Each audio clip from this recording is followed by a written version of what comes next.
యువతకు ఉద్యోగాలు ఇస్తామని హామీ ఇచ్చామని దాన్ని నిలబెట్టుకున్నామని సీఎం చంద్రబాబు అన్నారు. కానిస్టేబుల్గా ఎంపికైన అభ్యర్థులకు మంగళగిరి ఏపీఎస్పీ పెరేడ్ మైదానంలో నిర్వహించిన సభలో నియామక పత్రాలు అందజేసి ప్రసంగించారు.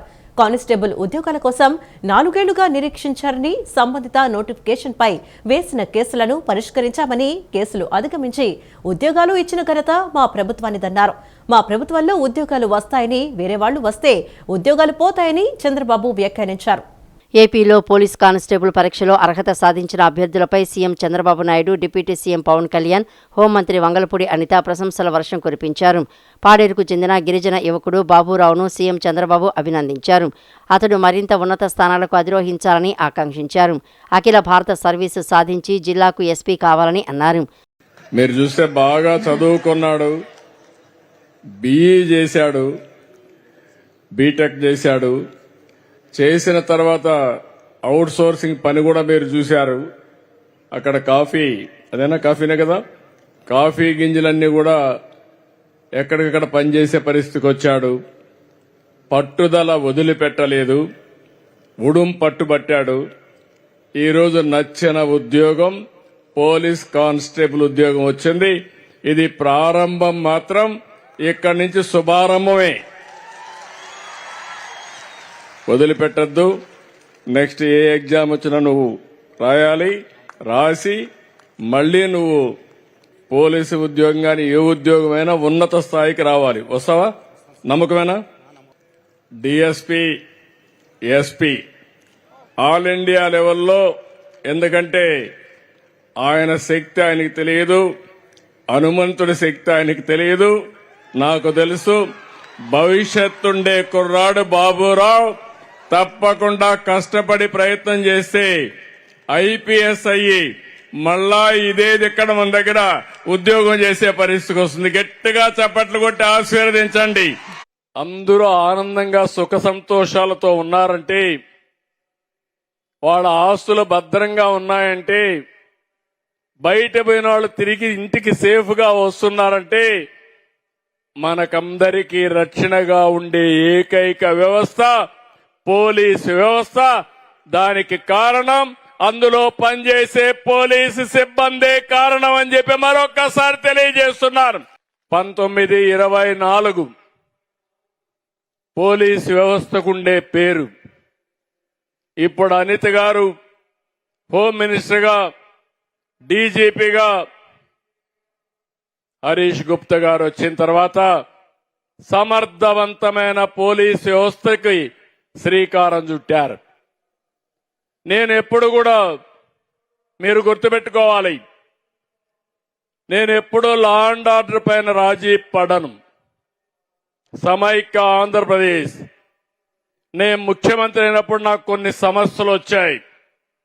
రాయలసీమలో ముఠా నాయకత్వం, ఒకరినొకరు చంపుకునే వాళ్ళు ఇక్కడ రాయలసీమ వాళ్ళందరూ ఉంటారు. కడప వీళ్ళందరూ ఉన్నాం ఇక్కడ. నేను కూడా రాయలసీమ వాడిని. అవునా కాదా నేను అడుగుతున్నా మిమ్మల్ని. ఇప్పుడు ముఠాలు ఉన్నాయని మిమ్మల్ని అడుగుతున్నా.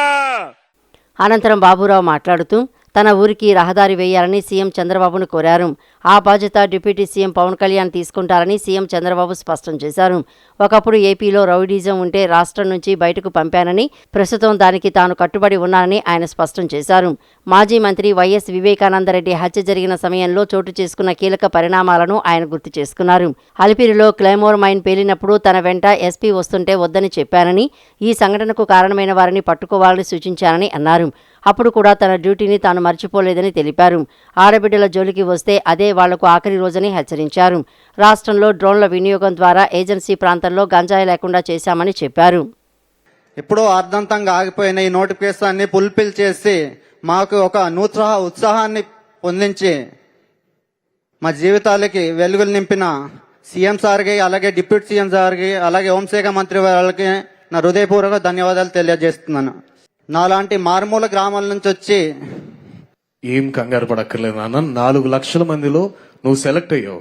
సో ఏం పర్లేదు. సీఎం గారికి, డిప్యూటీ సీఎం గారికి, హోమ్ మినిస్టర్ గారికి థ్యాంక్స్ చెప్పు. నువ్వేం కంగారు పడక్కర్లేదు. విధి నిర్వహణలో అద్భుతంగా పనిచేయి. ఓకేనా? Thank you. ఒకసారి గట్టిగా చెప్పండి. వాజ్పేయి అంటే తనకు ప్రత్యేక అభిమానం ఉందని, ఆయన విలువలు తపనతో రాజకీయాలు చేస్తారని మంత్రి నారా లోకేష్ పేర్కొన్నారు.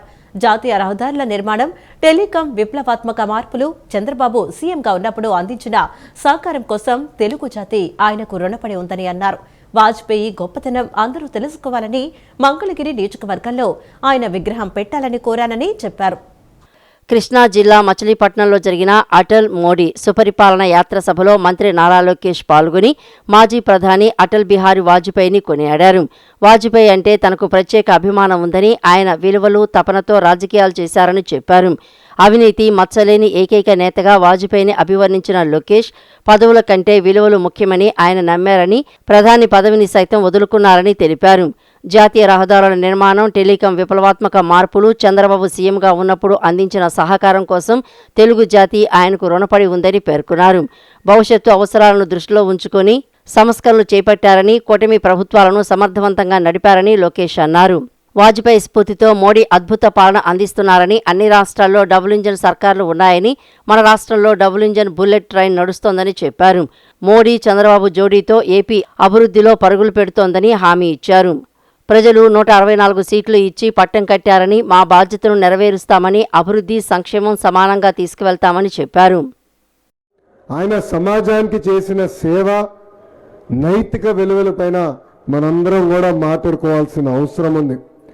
చాలామంది నన్ను అనేకసార్లు అడిగారు, మీ ఇంట్లో విశ్వవిఖ్యాత నట సార్వభౌమ స్వర్గశ్రీ నందమూరి తారక రామారావు గారు ఒక పక్కన, ఇంకో పక్కన చంద్రబాబు నాయుడు గారు ఉన్నారు.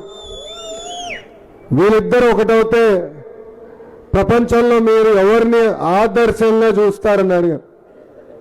నేను అనేకసార్లు చెప్పాను, ఒక మత్స్యకార గ్రామాన్ని ఈరోజు డెవలప్ దేశంగా తయారు చేసిన సింగపూర్ ఆనాటి ప్రధాని లీ కువాన్ యూ గారు ఒక పక్కన అవుతే, మొత్తం భారతదేశాన్ని కలిసికట్టుగా ముందరికి తీసుకెళ్లిన అటల్ బిహారీ వాజ్పేయి గారిని నేను ఆదర్శంగా తీసుకుంటున్నానని.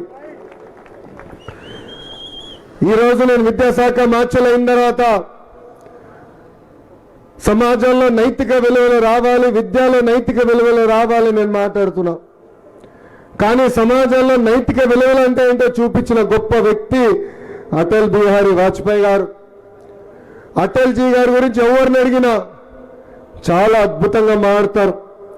వాస్తవంగా చెప్పాలంటే ఆయనకి ప్రతిపక్షమే లేని వ్యక్తి అటల్ బిహారీ వాజ్పేయి గారు. డిసెంబర్ 25, 1924లో జన్మించినారు.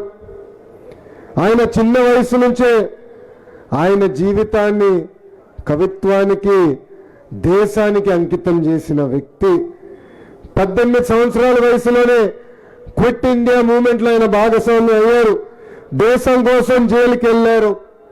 దాని తర్వాత 10 సంవత్సరాలు లోక్సభలో గెలిచారు, 2 సార్లు రాజ్యసభ ద్వారా ఏకంగా పార్లమెంట్ సభ్యుడు అయ్యారు. అటల్ బిహారీ వాజ్పేయి అంటేనే మనందరికి ఒక నమ్మకం. అటల్ జీ అంటేనే అభివృద్ధి, అటల్ జీ అంటేనే సుపరిపాలన. కూటమి ప్రభుత్వం ప్రజల మానవ ప్రాణాల సంరక్షణకు, శాంతి భద్రతల పరిరక్షణకు అత్యంత ప్రాధాన్యత ఇస్తుందని ఉప ముఖ్యమంత్రి పవన్ కళ్యాణ్ అన్నారు. తన తండ్రి కూడా కానిస్టేబుల్ గానే ఉద్యోగ జీవితం ప్రారంభించారన్నారు. పనిలో నిబద్ధత, ఎదగాలన్న బలమైన కాంక్షతో ప్రమోషన్లు పొంది ఏఎస్ఐ స్థాయికి చేరుకుని గుర్తు చేసుకున్నారు. గత ప్రభుత్వ హయాంలో రాష్ట్రంలో శాంతి భద్రతలు పూర్తిగా గాడి తప్పాయని పవన్ విమర్శించారు. కూటమి ప్రభుత్వం ప్రజల మాన ప్రాణాల సంరక్షణకు, శాంతి భద్రతల పరిరక్షణకు అత్యంత ప్రాధాన్యత ఇస్తోందని, ముఖ్యంగా మహిళల భద్రత విషయంలో రాజీ పడే ప్రసక్తే లేదని AP deputy CM Pawan Kalyan స్పష్టం చేశారు. కొత్తగా ఎంపికైన 6,100 మంది కానిస్టేబుళ్లకు నియామక పత్రాలు అందజేసే కార్యక్రమంలో సీఎం చంద్రబాబుతో పాటు పవన్ కూడా ముఖ్య అతిథిగా పాల్గొని ప్రసంగించారు. శాంతి భద్రతల విషయంలో ఎలాంటి తరతమ భేదాలకు తావుండదని, కొత్త కానిస్టేబుళ్లు ఇదే స్ఫూర్తితో పనిచేయాలని ఆయన పిలుపునిచ్చారు. ఈ సందర్భంగా పవన్ తన తండ్రిని గుర్తు చేసుకుంటూ భావోద్వేగపూరిత ప్రసంగం చేశారు. తన తండ్రి కూడా కానిస్టేబుల్గానే ఉద్యోగ జీవితం ప్రారంభించారు. పనిలో నిబద్ధత, ఎదగాలన్న బలమైన ఆకాంక్షతో ప్రమోషన్లు పొంది ఏఎస్ఐ స్థాయికి చేరుకున్నారు. ఆ కానిస్టేబుల్ ఉద్యోగంతోనే మాకు జీవితాన్నిచ్చారు, చదివించారు. ఆయన విలువలతో కూడిన ప్రస్తావనే మాకు స్ఫూర్తి. మీలా ఒక కానిస్టేబుల్గా ప్రారంభమైన మా నాన్నగారు ఇచ్చిన స్ఫూర్తే నన్ను ఈరోజు మీ ముందు నిలబెట్టింది అని తెలిపారు.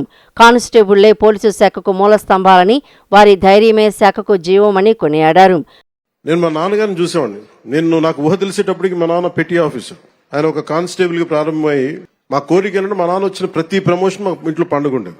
ఎప్పుడు ఎస్ఐ అవుతారు, ఎప్పుడు ప్రిన్సిపల్ ఎస్ఐ అవుతారు, ఎప్పుడు సిఐ అవుతారు, ఎప్పుడు ఒక ఏఎస్ అసిస్టెంట్ ఎక్సైజ్ సూపరింటెండెంట్గా, ఇవన్నీ మేము వెయిట్ చేసేవాళ్ళం. ఎప్పటికప్పుడు ఎగ్జామ్స్ రాస్తూ ఉండేవాళ్ళం, డిపార్ట్మెంటల్ ఎగ్జామ్స్. సో మీకు డిపార్ట్మెంటల్ ఎగ్జామ్స్ ఉంటాయి అంటే మీ చదువు కానీ మీ లెర్నింగ్ కానీ ఎప్పటికీ అవ్వదు. అది it's an on going learning process. నాకు మీ అందరినీ చూస్తే నాకు ఎంత ఆనందంగా ఉందండి. ఇందాక గౌరవ ముఖ్యమంత్రి గారితో నాకు అవకాశం లభించింది మీ అందరినీ చాలా దగ్గరగా చూసే అవకాశం, మొత్తం అన్ని జిల్లాల నుంచి ప్రతి ఒక్కరిని నమస్కరించడానికి, మీ తల్లిదండ్రులతో మాట్లాడటానికి ఎంత ఆనందం అనిపించిందంటే నాకు మీ కళ్ళల్లో ఆ ఆనందం నాకు నా తల్లిదండ్రులను చూసుకున్నట్టు అనిపించింది. మీ అందరిని చూసాను, అంత అద్భుతంగా అనిపించింది నాకు. ఇక్కడ ఎంత కదిలించేసిందంటే ఒక్కొక్కరి కథలు. అలాగే గౌరవ ముఖ్యమంత్రి గారు నాకు ఆదేశం ఇచ్చారు ఇందాక, లాకే బాబురావు గారి ఇంటికి, మన గ్రామానికి రోడ్లు లేవు, మీరు ఖచ్చితంగా దాన్ని చేయాలంటే గౌరవ ముఖ్యమంత్రి గారికి నేను ఈరోజు సభాముఖంగా మాటిస్తున్నాను. వెంటనే దానికి రోడ్లు వారికి వేసే కార్యక్రమాన్ని శాఖకు నేను తెలియజేస్తాను. అంటే నాకు ఏమి నచ్చింది దీంట్లో అంటే, మీరు కాకి చొక్కా వేసుకుంటే అది మీ గుండె ధైర్యానికి సూచన. అది అందరూ భయపడతారు ఇలాంటి బాధ్యతతో కూడిన ఉద్యోగాలు చేయాలంటే. కానీ మీరు ఎదురొచ్చి సమాజం కోసం మీరు చేస్తున్నారు సేవ, సమాజం కోసం మీరు సేవ చేస్తున్నారు. దాదాపు ఇన్ని కోట్ల మంది జనానికి మీరు ధైర్యం ఇస్తున్నారు. అలాగే నేను మేడం అనిత గారికి కూడా చెప్తా ఉన్నాను, మీకు విధి నిర్వహణలో మీ మీద చిన్నపాటి కించపరిచిన మీ ఉన్నతాధికారులు మీకు అండగా ఉండాలని మనస్ఫూర్తిగా నేను కోరుకుంటున్నాను. పోలవరం స్పిల్వే బ్యూటిఫికేషన్ కు సంబంధించి ఆర్కిటెక్చర్స్ ఏజెన్సీ ప్రతినిధులతో మంత్రి నిమ్మల రామనాయుడు సమావేశమయ్యారు. తెలుగుదనంతో పాటు రాష్ట్ర ఔన్నత్యం చాటేలా పోలవరం స్పిల్వే ఉండాలని, పోలవరం ప్రాజెక్ట్ 9,900 ఎకరాలను లైడార్ సర్వే చేసి పోలవరం టూరిజం హబ్ గా లేఅవుట్ ప్లాన్ డిజైన్ చేస్తున్నామని తెలిపారు. అమరావతి సచివాలయంలో మంత్రి నిమ్మల రామానాయుడు ఆర్కిటెక్చర్లు మరియు ఏజెన్సీ ప్రతినిధులతో సమావేశమై పోలవరం ప్రాజెక్టు అభివృద్ధిపై కీలక చర్చలు జరిపారు. పోలవరం స్పిల్వే ప్రాంతాన్ని తెలుగుదనం మరియు రాష్ట్ర ఔన్నత్యం ఉట్టిపడేలా సుందరీకరించాలని ఆయన ఆదేశించారు. ప్రాజెక్టు పరిధిలోని 9,900 ఎకరాల్లో ఇప్పటికే లైడార్ సర్వే పూర్తి చేశామని, దీనిని ఒక అంతర్జాతీయ స్థాయి టూరిజం హబ్గా తీర్చిదిద్దేందుకు లేఅవుట్ ప్లాన్ సిద్ధం చేస్తున్నామని తెలిపారు. అలాగే ముఖ్యమంత్రి చంద్రబాబు నాయుడు ఆదేశాల మేరకు పోలవరం లెఫ్ట్ బ్యాంకును కలుపుతూ కొత్త వంతెనల నిర్మాణానికి ప్రతిపాదనలు రూపొందిస్తున్నట్లు మంత్రి పేర్కొన్నారు. పర్యాటకుల రాకపోకలకు వీలుగా NH 365BB మరియు NH 516E జాతీయ రహదారులను పోలవరం ప్రాజెక్టుతో అనుసంధానం చేస్తూ మెరుగైన రోడ్డు రవాణా సౌకర్యాలను కల్పించనున్నట్లు ఆయన వెల్లడించారు. గత ఏడాది కాలంలో ఆంధ్రప్రదేశ్ రాష్ట్ర వక్ఫ్ బోర్డు పనితీరు దేశానికి ఆదర్శంగా నిలిచిందని చైర్మన్ అబ్దుల్ అజీజ్ పేర్కొన్నారు. వక్ఫ్ పాలనలో పూర్తిస్థాయి పారదర్శకత, చట్టబద్ధత, బాధ్యతాయుత పరిపాలన తీసుకొచ్చామన్నారు. వక్ఫ్ ఆస్తుల రక్షణే ప్రధాన లక్ష్యంగా అక్రమ ఆక్రమణలపై కఠిన చర్యలు తీసుకున్నామని బోర్డు చైర్మన్ అబ్దుల్ అజీజ్ స్పష్టం చేశారు. ఏపీ వక్ఫ్ బోర్డు చైర్మన్ అబ్దుల్ అజీజ్ అధ్యక్షతన 9వ బోర్డు సమావేశం విజయవాడలోని వక్ఫ్ రాష్ట్ర కార్యాలయంలో నిర్వహించారు. మైనారిటీల అభివృద్ధి, సంక్షేమంతో పాటు వక్ఫ్ ఆస్తుల సంరక్షణకు తీసుకోవలసిన చర్యలు తదితర అంశాలపై సమావేశంలో చర్చించారు. అనంతరం నిర్వహించిన సమావేశంలో బోర్డు చైర్మన్ అబ్దుల్ అజీజ్ మీడియాతో మాట్లాడారు. ఏపీ వక్ఫ్ బోర్డు ఏడాది కాలం పనితీరు దేశానికి ఆదర్శంగా నిలిచిందన్నారు. రాష్ట్ర వ్యాప్తంగా 953 నోటీసులు జారీ చేసి 820 ఎకరాల వక్ఫ్ భూమిని రక్షించేందుకు చర్యలు చేపట్టామని తెలిపారు. 650 కోట్ల విలువైన వక్ఫ్ భూమి విషయంలో జరిగిన 89 అక్రమ సేల్ డీడ్లను రద్దు చేయించామని చైర్మన్ తెలిపారు. డిజిటలైజేషన్ ఫలితంగా అదనంగా 15,618 ఎకరాల వక్ఫ్ భూమిని గుర్తించగలిగామని ఆయన సంతోషం వ్యక్తం చేశారు. ఇమాములు, మౌజాంలకు పెండింగ్లో ఉన్న 18 నెలల గౌరవ వేతనాలను పూర్తిగా చెల్లించామని, అలాగే పేద ముస్లిం మహిళల కోసం తలీం ఏ హునార్ వంటి నూతన పథకాలు ప్రారంభించడంతో పాటు విద్యార్థుల భవిష్యత్తు లక్ష్యంగా ప్రత్యేక ప్రోత్సాహక కార్యక్రమాలు అమలు చేయబోతున్నామని అబ్దుల్ అజీజ్ వెల్లడించారు. 15,000 ఎకరాలు ఇప్పుడు కొత్తగా ఇనాం రిజిస్టర్స్లో కానివ్వండి, ఆర్ఎస్ఆర్స్ నుంచి కానివ్వండి, ఈరోజు కొత్తగా మా ల్యాండ్ బ్యాంక్ యాడ్ అవ్వడం జరిగింది. సో ఈ అమెండ్మెంట్ వల్ల 15,000 ఎకరాలు మాకు ఇప్పుడు ఐడెంటిఫై చేయడం జరిగింది. సో ఇది ఈ అమెండ్మెంట్ వల్ల, ఈ డిజిటలైజ్ చేయడం వల్ల ఈ రాష్ట్రంకి జరిగిన ప్రయోజనం, ఈ రాష్ట్ర ముస్లిం సమాజానికి జరిగిన ప్రయోజనం ఏంటంటే డిజిటలైజేషన్ చేయడం వల్ల 15,000 ఎకరాలు అదనంగా ఈరోజు మేము తేల్చగలిగాము, ఐడెంటిఫై చేయగలిగాము. ఇదే కాదు, మొదటి సర్వే ఏదైతే జరిగిందో 1962-63లో అప్పుడు దాని కోఆర్డినేట్స్ ఉండేవి కాదు, దాని హద్దులు ఇవన్నీ లేవు. ఇప్పుడు అన్ని డిజిటలైజ్ కానీ చేయడం జరిగింది.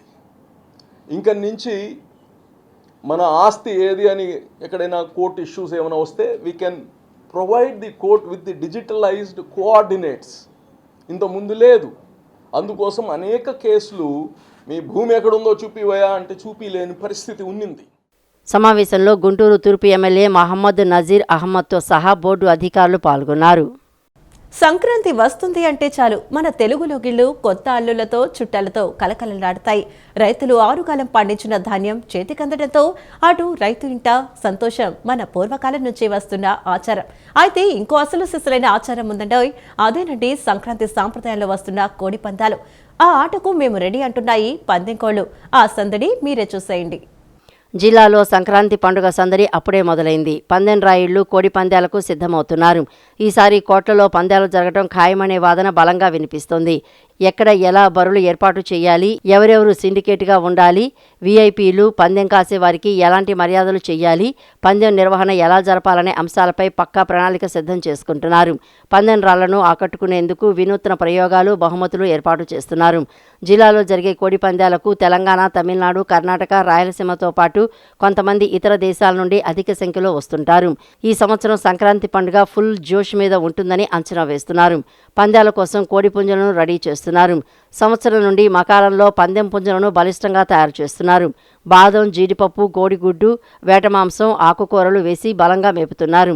ఉదయం సాయంత్రం వ్యాయామం చేయిస్తున్నారు. పందెం సమయంలో కోడి పుంజులకు గస రాకుండా ఉండేందుకు నీటి తొట్టిలో ఈత కొట్టిస్తున్నారు. కోళ్లను పెంచలేని పందెం రాయిళ్లు మంచి జాతి పుంజులను మకాన్ దగ్గరికి వెళ్లి పోటీపడి మరీ కొంటున్నారు. గట్టిగా పోరాడే పుంజుల రేట్లు మామూలుగా లేవు. జాతి పుంజులు ఒక్కొక్కటి 50,000 నుండి 2 లక్షల వరకు అమ్ముడుపోతున్నాయి. కోడి పచ్చకాకి మా దొడ్లో వచ్చింది. పెట్టలమే కట్టుకోవచ్చు. ఓకే. ఇన్ని మన దగ్గర వేరే వాళ్ళ పేర్లు ఎందుకన్నా పెద్దోళ్ళు వేరే వాళ్ళు అడిగారు, 1,10,000 అడిగారు, ఇవ్వలేదని. ఓకే. ఇస్తే మళ్ళీ మనకి ఎలాంటి కొడుకు రాదని ఇవ్వాల. పెట్టలమే కట్టుకోవచ్చానే, డైరెక్ట్ పందెం కట్టుకోవచ్చానే, ఎవరి మీద కట్టుకోవచ్చు. రాష్ట్ర ప్రభుత్వ ఉద్యోగ, ఉపాధ్యాయ, కార్మిక పెన్షనర్ల ఆర్థిక సమస్యలు పరిష్కరించాలన్న రాష్ట్ర ముఖ్యమంత్రి సంకల్పానికి కనకదుర్గమ్మ ఆశీస్సులు మెండుగా అందచేయాలని అమ్మవారిని కోరుకున్నట్లు ఏపీ ఎన్జీజీ సంఘం రాష్ట్ర అధ్యక్షులు అనపర్తి విద్యాసాగర్ తెలిపారు. మంగళవారం కనకదుర్గ అమ్మవారి దర్శనానికి విచ్చేసిన ఏపీ ఎన్జీఓ అసోసియేషన్ రాష్ట్ర అధ్యక్షులు, ఆలయ అధికారులు అమ్మవారి దర్శనం చేయించి అమ్మవారి శేష వస్త్రం, ప్రసాదాలు, చిత్రపటం అందజేశారు. అనంతరం విద్యాసాగర్ మాట్లాడుతూ ప్రభుత్వ ఉద్యోగులు, ఉపాధ్యాయ, కార్మిక పెన్షనర్లకు సేవ చేసే భాగ్యం కలిగిందని, ప్రభుత్వం నుండి ఉద్యోగులకు అందాల్సిన ఆర్థిక ప్రయోజనాలు కల్పించేందుకు ప్రభుత్వానికి ఆశీస్సులు అందజేయాలని కోరుతున్నానని, అమ్మవారి దయతో రాష్ట్రం అన్ని రంగాల్లో అభివృద్ధి సాధించి అగ్రగామిగా నిలవాలని కోరుకున్నట్లు తెలిపారు. ఎన్టీఆర్ జిల్లా జీకొండూరు మండలంలోని కుంటముక్కల డాక్టర్ బిఆర్ అంబేద్కర్ బాలికల గురుకుల పాఠశాలను మైలవరం ఎమ్మెల్యే వసంత కృష్ణప్రసాద్ ఆకస్మికంగా తనిఖీ చేశారు. ఈ సందర్భంగా విద్యార్థినులతో ముచ్చటించి భోజన సౌకర్యాలు, తల్లికి వందనం పథకం అమలుపై ఆరా తీశారు. వరదల కారణంగా దెబ్బతిన్న భవనాలు, డార్మిటరీ, తాగునీరు మరియు ప్రహరీ గోడ వంటి సమస్యలను గుర్తించిన ఆయన వారం రోజుల్లో అపరిష్కృత సమస్యల పరిష్కారానికి హామీ ఇచ్చారు. 525 మార్కులు దాటిన విద్యార్థినులకు స్కాలర్షిప్స్ ఇవ్వడంతో పాటు తన సొంత నిధులతో స్పోర్ట్స్ కిట్స్ అందజేస్తానని ప్రకటించారు. జీ కొండూరు మండలంలోని కుంటముక్కల గ్రామంలో డాక్టర్ బిఆర్ అంబేద్కర్ గురుకులం బాలికలు గురుకుల పాఠశాలను మైలవరం ఎమ్మెల్యే వసంత వెంకట కృష్ణ ప్రసాద్ మంగళవారం ఆకస్మిక తనిఖీ చేశారు. విద్యార్థినులతో సరదాగా గడిపారు. తల్లికి వందనం పథకం అందరికీ వర్తింపచేశారని ప్రశ్నించారు. అందరికీ ఈ పథకం కింద సొమ్ము జమ చేసినట్లు వారు తిరిగి సమాధానం ఇచ్చారు. ఇక్కడ భోజనం బాగుంటుందా, వారానికి ఎన్నిసార్లు నాన్ వెజ్ భోజనం పెడుతున్నారు, ప్రతిరోజు గుడ్డు ఇస్తున్నారా లేదా అని ప్రశ్నించారు. భోజనం నాణ్యతతో రుచిగా శుచిగా ఉంటుందని విద్యార్థినులు సమాధానం చెప్పారు. ఇంకా ఇక్కడ ఏమైనా సమస్యలు ఉన్నాయా అని ప్రశ్నించగా విద్యార్థినులు సమస్యలు ఏమీ లేవని చెప్పడంతో అబద్ధం చెబుతున్నారంటూ బాలికలతో మాట కలిపారు. కాలక్రమంతో పాటు ఇటీవల బుడమేరు వరదకు వసతి భవనం శిథిలమవడంతో విద్యార్థులు తరగతి గదుల్లోనే నిద్రించడం తెలిసి ఎమ్మెల్యే వసంత కృష్ణప్రసాద్ చెల్లించారు. వారి సమస్యలు తానే చెప్పి వారంలోగా సమస్యలన్నీ పరిష్కరించడానికి కృషి చేస్తానని హామీ ఇచ్చారు. మీ ప్రాబ్లమ్స్ ఏమున్నాయి?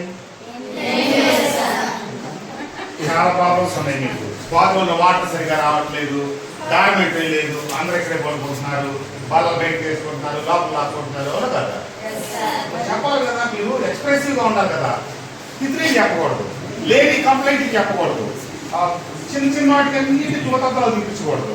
కానీ మీకు డార్మెంటరీ లేకపోవడం అనేది మేజర్ ఇష్యూ.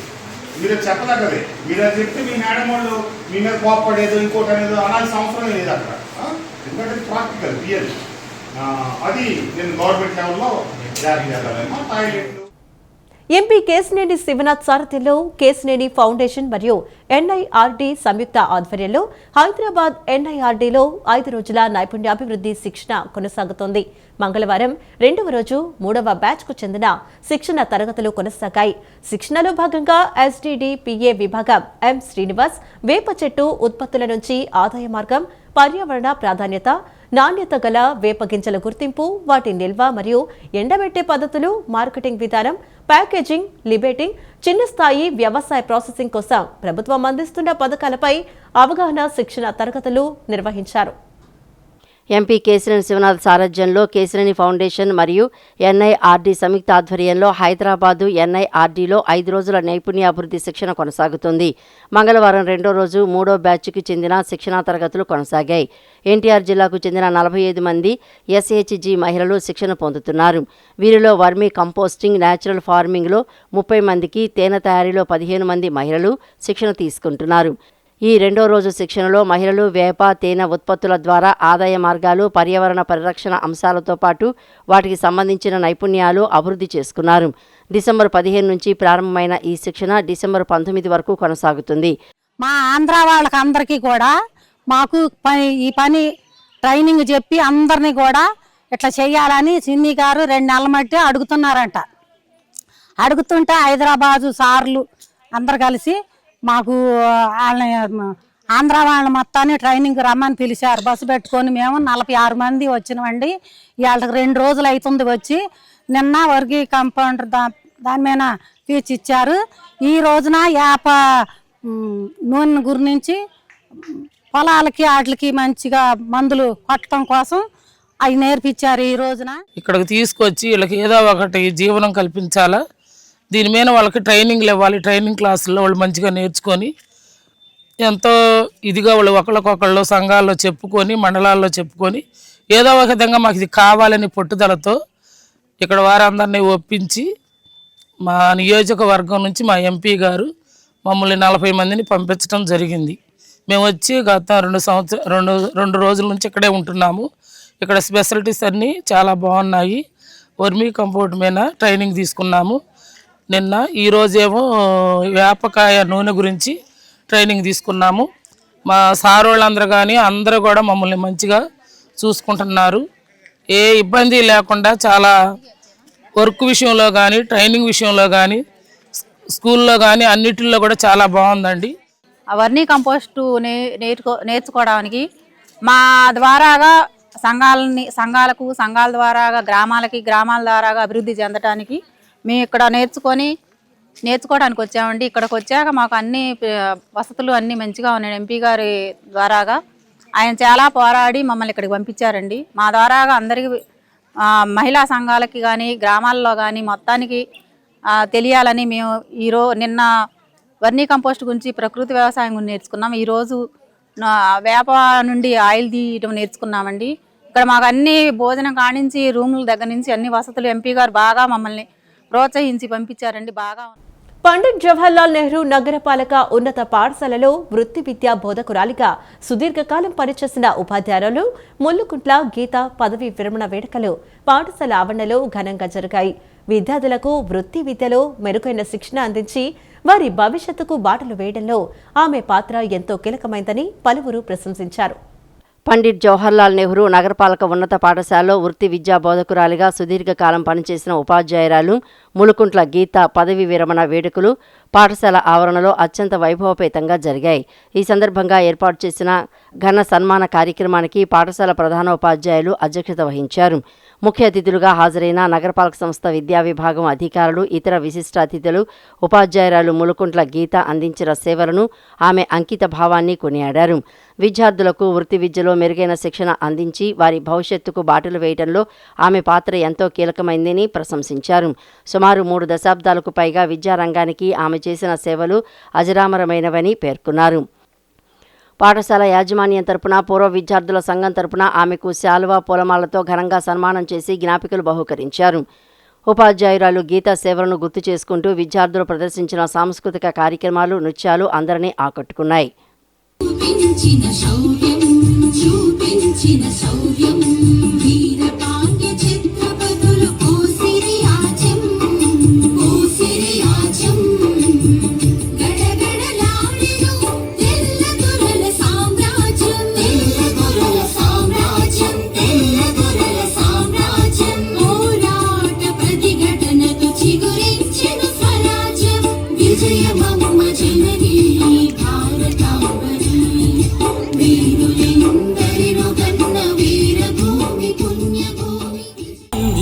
ఆది గురువులారా, తరగతి గదిలో తలరాతలు మార్చేటి గురువులారా, విశ్వానికి విజ్ఞానం అందించే ఆది గురువులారా, రాజు పేద భేదం చూపని ఉపాధ్యాయులారా, రాజు పేద భేదం చూపని ఉపాధ్యాయులారా, ఎంత చెప్పినా తరగని మా త్యాగదనులారా, తరగతి గదిలో తలరాతలు మార్చేటి గురువులారా, విశ్వానికి విజ్ఞానం అందించే ఆది గురువులారా.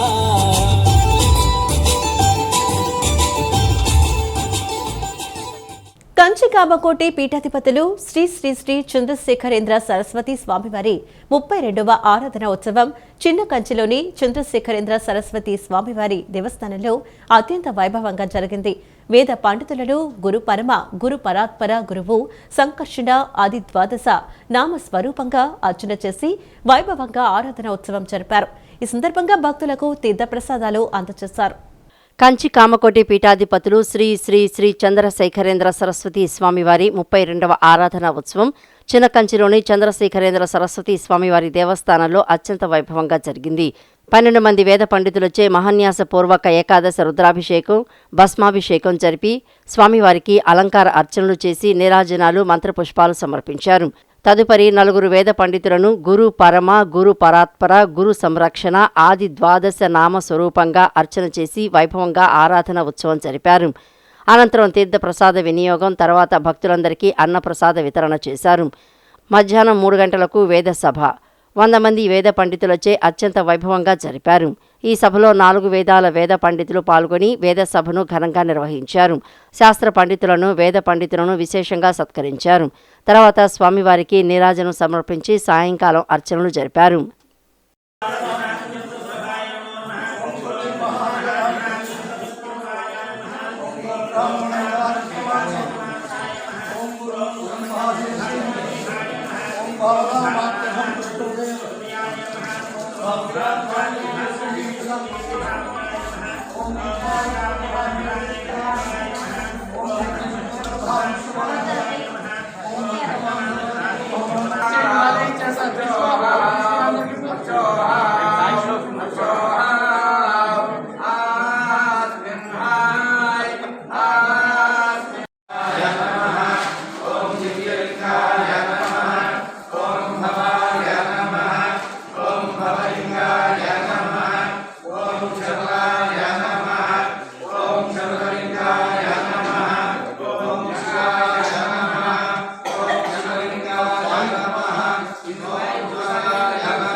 సామాన్య కార్యకర్తను సైతం జిల్లా పార్టీ అధ్యక్షుడిగా చేయగల సత్తా తెలుగుదేశం పార్టీదేనని తెలుగు యువత నాయకులు కోడే హరీష్ అన్నారు. పార్టీ అధినేత వీరంకి గురుమూర్తిని జిల్లా పార్టీ అధ్యక్షుడిగా చేసి కార్యకర్తల మనోధైర్యాన్ని పెంపొందించారని హరీష్ అన్నారు. తెలుగుదేశం పార్టీ జిల్లా అధ్యక్షులుగా వీరంకి గురుమూర్తి నియామకం దాదాపు ఖరారు కావడంతో తెలుగుదేశం పార్టీ నాయకులు ఎలమంచిలి పూర్ణచంద్ర చౌదరి ఆధ్వర్యంలో తెలుగుదేశం కార్యకర్తలు, తెలుగు యువత నాయకులు సంబరాలు చేసుకున్నారు. ఉయ్యూరులో బైక్ ర్యాలీ నిర్వహించి సెంటర్లో బాణాసంచా కాల్చి కేక్ కట్ చేసి తమ ఆనందాన్ని తెలియజేశారు. ఈ కార్యక్రమంలో ఎలమంచిలి పూర్ణచంద్ర చౌదరితో పాటు తెలుగు యువత నాయకులు కోడే హరీష్, తెలుగుదేశం నాయకులు వీరంకి నారాయణ, సాగర్ తదితరులు పాల్గొన్నారు. ఈ సందర్భంగా వారు మాట్లాడుతూ ఒక కార్యకర్త జిల్లా పార్టీ అధ్యక్షుడు అవ్వగలిగాడంటే అది కేవలం తెలుగుదేశం పార్టీలోనే సాధ్యపడుతుందన్నారు. గురుమూర్తిని జిల్లా అధ్యక్షుడు చేసి సామాన్య కార్యకర్తలో మనోధైర్యం నింపడంతో పాటు కష్టపడితే తాము కూడా ఉన్నత స్థానాలను అధిరోహించవచ్చని పార్టీ అధినేత నారా చంద్రబాబు నాయుడు భరోసా ఇచ్చారని అభిప్రాయపడ్డారు. గురుమూర్తిని జిల్లా పార్టీ అధ్యక్షులుగా నియమించిన పార్టీ జాతీయ అధ్యక్షుడు నారా చంద్రబాబు నాయుడుతో పాటు రాష్ట్ర పార్టీ అధ్యక్షుడు, ఇతర నేతలకు కృతజ్ఞతలు తెలియజేస్తున్నట్లు వారు పేర్కొన్నారు. గురుమూర్తి గారికి కృష్ణా జిల్లా అధ్యక్షత పదవిని నారా చంద్రబాబు నాయుడు గారు ప్రకటించడం జరిగింది. ఇది నిజంగా చాలా ఆనందకరమైన విషయం.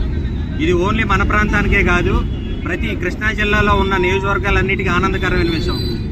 ఎందుకు ఈ మాట అంటున్నామంటే, ఒక సాధారణ కార్యకర్త చిన్న స్థాయి నుంచి ఈ స్థాయికి ఎదగటానికి, అంచెలంచెలుగా ఎదగటానికి అతనితో పాటు ప్రయాణం చేసిన వారందరి కృషి. ఇది ఆయన ఒక్కడికే పదవి వచ్చిందని అనుకోకుండా ఇది కార్యకర్తలకి దక్కిన గౌరవంగా మనం భావించాలి. ఎందుకంటే ఇప్పటి నుంచి కాదు, పూర్వం నుంచి గత 30 సంవత్సరాల నుంచి ఆయన రాజకీయ ప్రస్థానం మనం చూస్తున్నాం. అంత కష్టపడే వ్యక్తికి ఈ పదవి దక్కటం ఒక అలంకరణ. ఆయనకి నిజంగా ఇది ఒక అలంకరణగా మేము అనుకుంటున్నాం. మరి అదేవిధంగా మాకు ఎప్పుడు తోటలవల్లూరు మండలంలో శివరాం గారు కానీ, కుటుంబయ్య గారు కానీ, గిరి గారు కానీ వీళ్ళు ఎప్పుడూ చెప్తా ఉంటారు, కష్టపడే గురుమూర్తి లాంటి వారికి పదవి రావటం చాలా మంచిదని. వాళ్ళ మాటలు ఫలించిన విధంగా చంద్రబాబు నాయుడు గారు ఆ మాటలు విన్న విధంగా ఆ మాటలు ఈరోజు అనౌన్స్ చేయడం చాలా ఆనందకరంగా ఉంది. సహకార బ్యాంకుల రాజ్యాంగబద్ధంగా ఇచ్చిన స్వేచ్ఛను తుంగలో తొక్కుతూ ఆర్బీఐ పరిధిలోకి తీసుకురావాలని కేంద్ర ప్రభుత్వం దుర్మార్గమైన చట్టాలు తీసుకొచ్చిందని Andhra Pradesh cooperative urban banks credit societies federation limited president Chitturi Ravindra, general secretary Chalasani Raghavendra Rao ఆరోపణలు చేశారు. సహకార బ్యాంకుల డైరెక్టర్లకు అర్హతలు నిర్ణయించే అధికారాన్ని రిజర్వ్ బ్యాంకుకు కట్టబెట్టడం దుర్మార్గమన్నారు. Andhra Pradesh cooperative urban banks credit society federation ఆధ్వర్యంలో గాంధీనగర్ ప్రెస్ క్లబ్లో మీడియా సమావేశం జరిగింది. ఈ సమావేశంలో federation president Chitturi Ravindra, general secretary Chalasani రాఘవేంద్రరావులు పాల్గొని మాట్లాడుతూ 2020లో హఠాత్తుగా సంప్రదింపులు కూడా లేకుండా బ్యాంకింగ్ రెగ్యులేషన్స్ మార్పులు చేశారని అన్నారు. సహకార బ్యాంకులో అనే పదాన్ని బ్యాంకింగ్ కంపెనీగా మార్పు చేశారని చెప్పారు. ఆర్బీఐకి అనుగుణంగా అనేక మార్పులు చేసుకుంటూ ఉన్న సహకార బ్యాంకుల స్వేచ్ఛకు భంగం వాటిల్లే విధంగా కేంద్రం చట్టాలు తీసుకువచ్చిందన్నారు. డైరెక్టర్ల విషయంలో కూడా అర్హతలు సాధించిందన్నారు. ఇది పూర్తిగా సహకార బ్యాంకింగ్ విధానాలకు, స్వేచ్ఛకు విరుద్ధమని పేర్కొన్నారు. సహకార సంస్థలు ప్రజల స్వచ్ఛంద సంస్థలని, వాటి స్వేచ్ఛలను హరించడం అన్యాయమని పేర్కొన్నారు. వెంటనే కేంద్రం తీసుకున్న నిర్ణయాలను ఉపసంహరించుకోవాలన్నారు. కేవలం అర్బన్ బ్యాంకులకే వర్తించేటువంటి తీర్మానం కూడా కాదు ప్రభుత్వం చేసింది. డిసిసిబిలు అట్లాగే కేంద్ర సహకార బ్యాంకు వీటికి కూడా ఇవే నిబంధనలు వర్తిస్తాయి అని చెప్తున్నారు.